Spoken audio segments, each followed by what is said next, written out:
So I wasn't here last week because I was in Cuba for 10 days, which was lovely. And when I went away, I knew I was talking today, so this was not a surprise for me to come back to.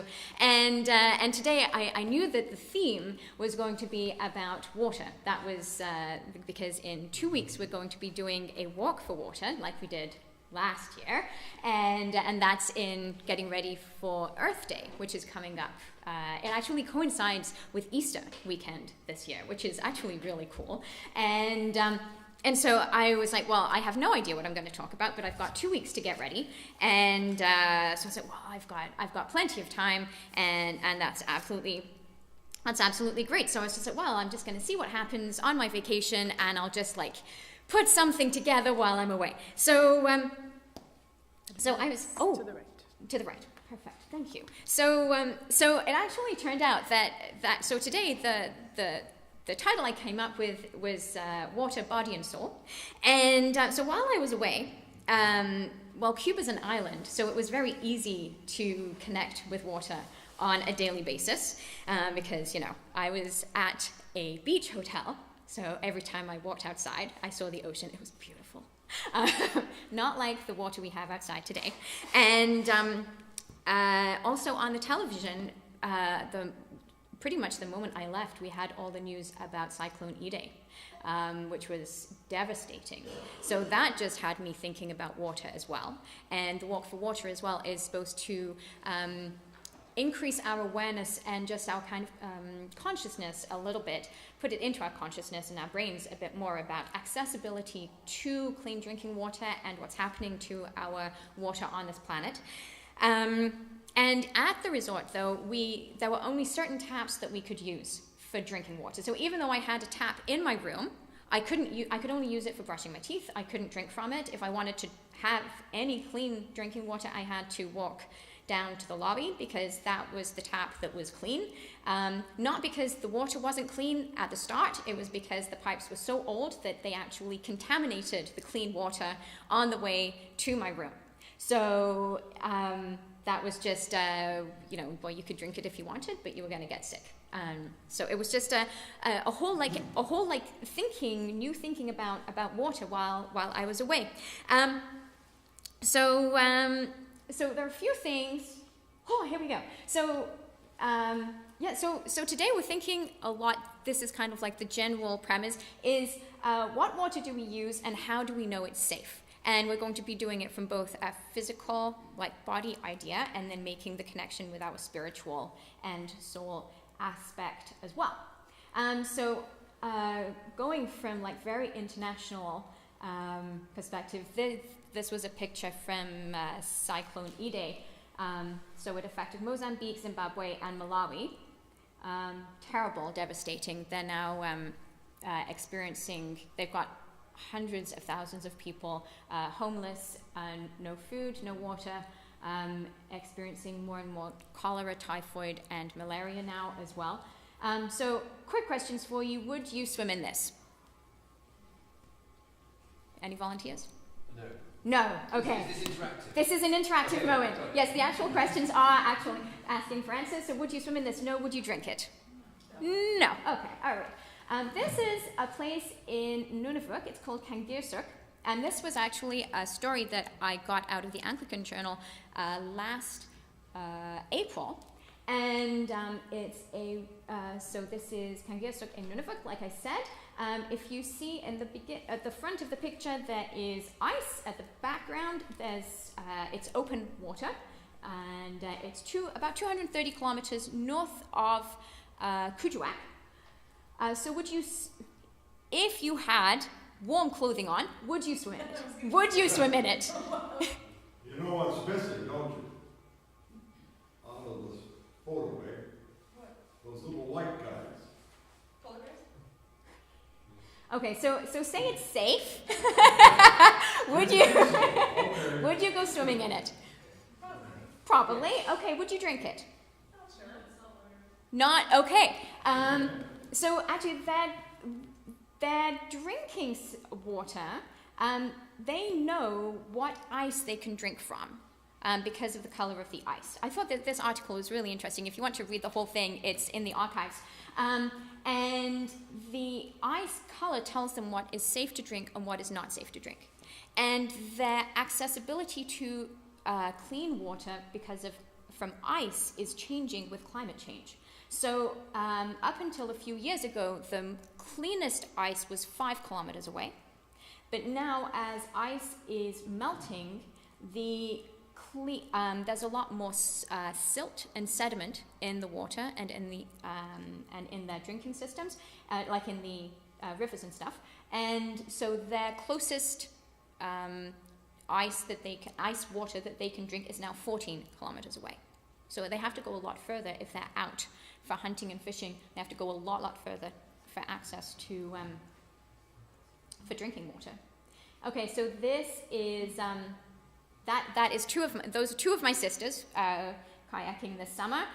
Eastern Townships, would you swim in this? You wouldn't? Okay. It was actually okay for swimming in it. Would you drink it? Yeah, no, probably not. No, it wouldn't be good for drinking. Okay, so this is Cuba. So now we're getting close to the spiritual aspect of my talk now. So if you look in the background, so this is me on a mountain, but the water part is, if you look at the back there, there are some waves crashing on kind of like two, this looks better on my computer screen. There were some waves kind of coming around in ovals. Those are crashing onto a coral reef, okay? And if you look on the left-hand side there's a beach, and that coral reef is 200 meters away from the beach that I was at. So I got to this hotel in Cuba, and the great thing about it was that there was this coral reef 200 meters away. Great, wonderful. So got my snorkeling gear. I want to go see this coral reef because it's 5 kilometers long, this coral reef. I want to go and see these fish because it's supposed to be, and it's a living coral reef. Like, it's one of the great things in Cuba. And this is what I see on the beach. Okay, so for those of you who know anything about traveling or just driving, red usually means no, right? And so there's a red flag on the beach. But if you look at the sea, it's like flat as a pancake. So I was like, what's going on? Like that. Like that makes no sense. Like a red flag, calm sea, like this does not make sense. And my first thought was, I kid you not, lazy lifeguards. They just want the day off, right? If they put up red flag, they don't have to work. They can hang out in their hut and do nothing. So I was like, well, the representative had said, if you have any questions, go and talk to the lifeguards. So I did. Because the water was really there were tiny, tiny, tiny waves at one end of the beach. That, I have bigger waves in my bathtub. It was really not impressive. What they said was they're a man of war in the sea. And I had to wait 2 days on the beach to see anything, but this is what I eventually saw on the beach. And I saw one on my second day. So a man of war is not actually a jellyfish. They call it a jellyfish. But this is why you couldn't go swimming, because there were man of war in the water. And so for those, they're beautiful to look at, but you cannot see them in the water because they're camouflaged. And so they're amazing things. They have these fans on the top of their bodies that help them navigate. They have the floaty things that help them stay buoyant on the top. They have a propulsing section that help them move through the water, and then they have these tentacles that are super, super long that if they touch you, they burn a lot. They burn you for about 48 hours, and the only treatment really is, they were saying rum taken internally. That was the recommendation. There's a lot of rum in Cuba. So that was the. And then just to give you an idea of size, this was my sandal, and that's the size of it, just so you could see. So you could see them. So I decided I was going to listen to the lifeguards and watch for that flag, because if they said that there were jellyfish, and that was probably jellyfish. And then there was high tide that night, and then the seaweed came in, and there was more than one. They were all over the place. You could really see them come up. It was amazing. They were all over. We had the whole time I was there were 2 mornings when you could actually go out and swim, and there were a lot of people in the water those days. But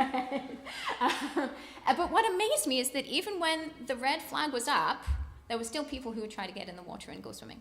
Anyway, yeah.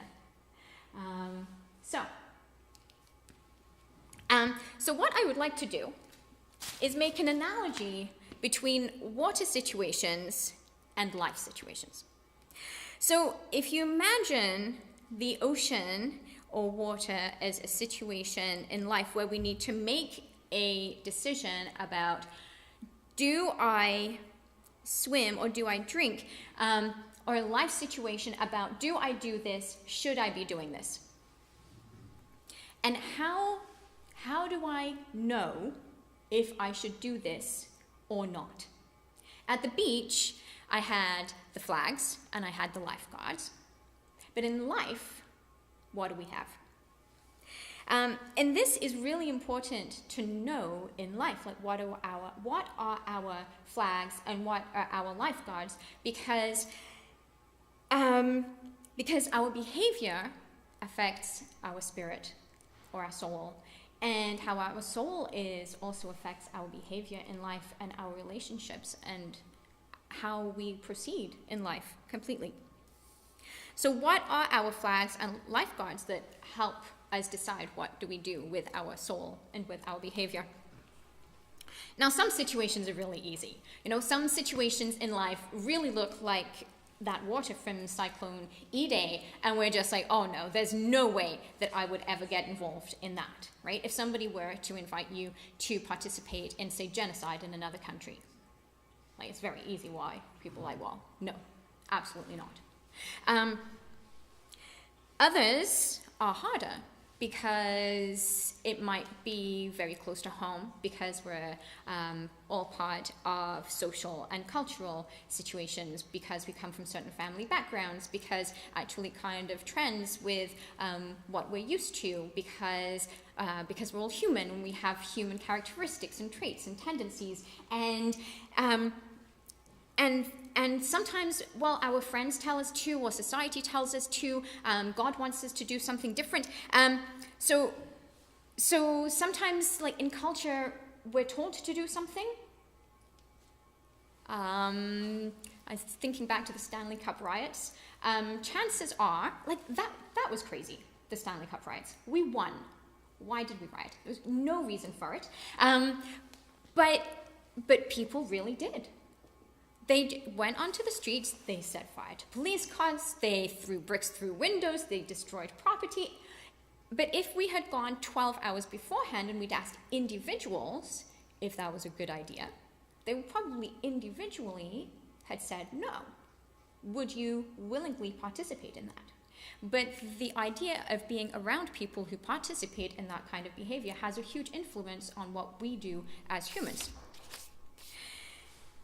But usually how we behave is not something that big or that simple or that easy to make a decision. It's more often something like that calm beach where there's one red flag and it's kind of like, oh, well, it's just lazy lifeguards, right? It really was. That was my first thought.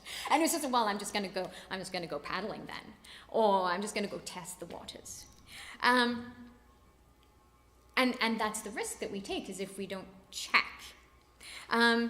Usually, the waters look much clearer, and the questions are about how we treat each other individually and during the day. And often it's a lot more about expediency in relationships, and do I put myself first in this relationship, and do I consider how my behavior affects other people's feelings and their dignity and their own respect as well. Am I treating other people as an it, as an other? Am I putting myself first?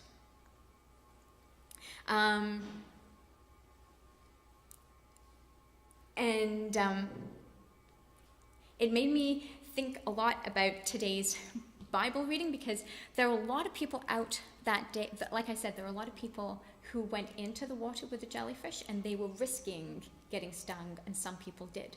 But I was on the beach thinking, oh, I would really like to.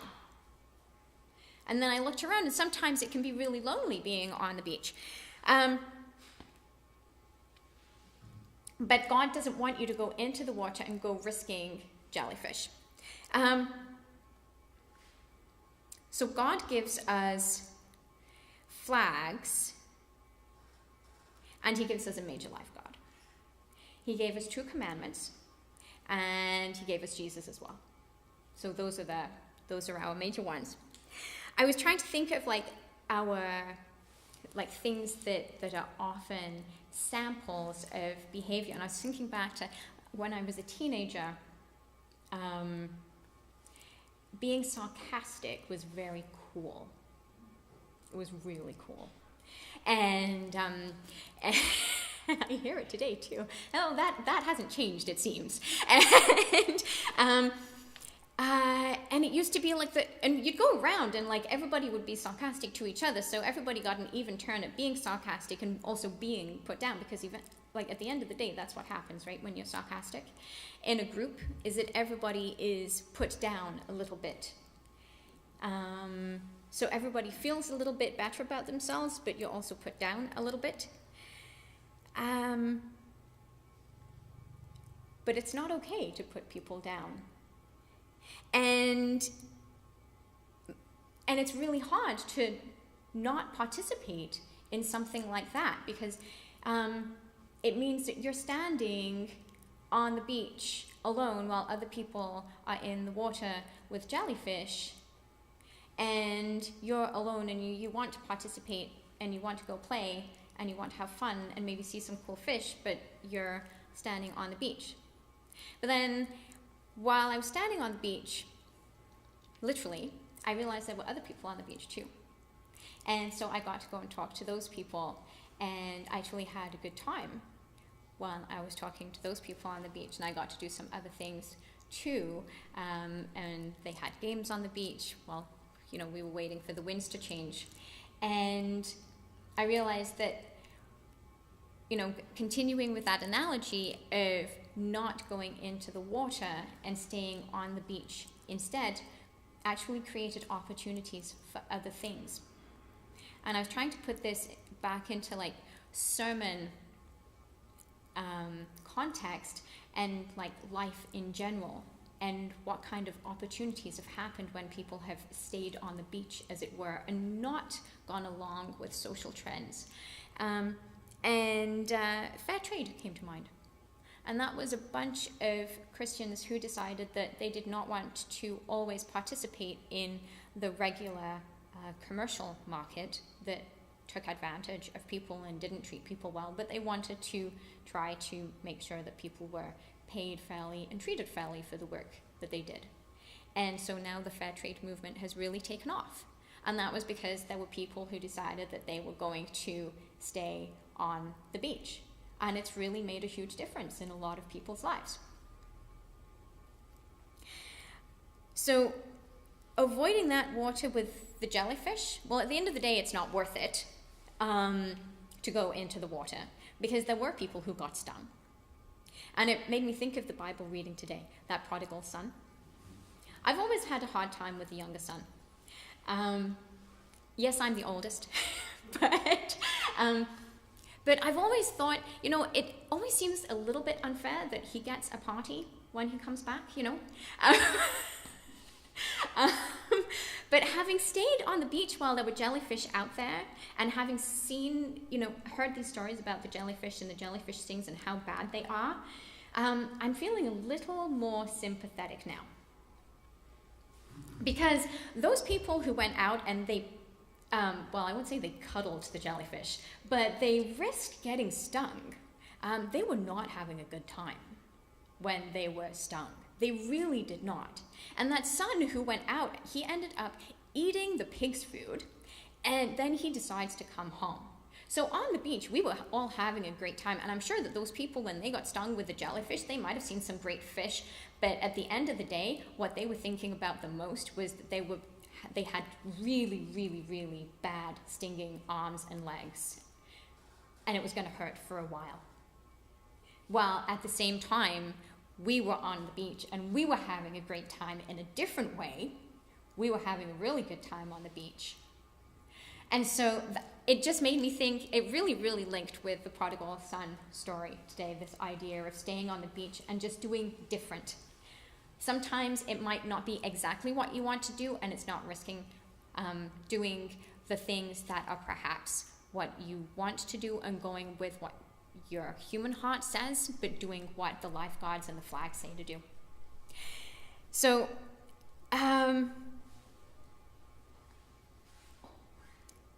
staying on the beach, in the spiritual term, it gave an opportunity.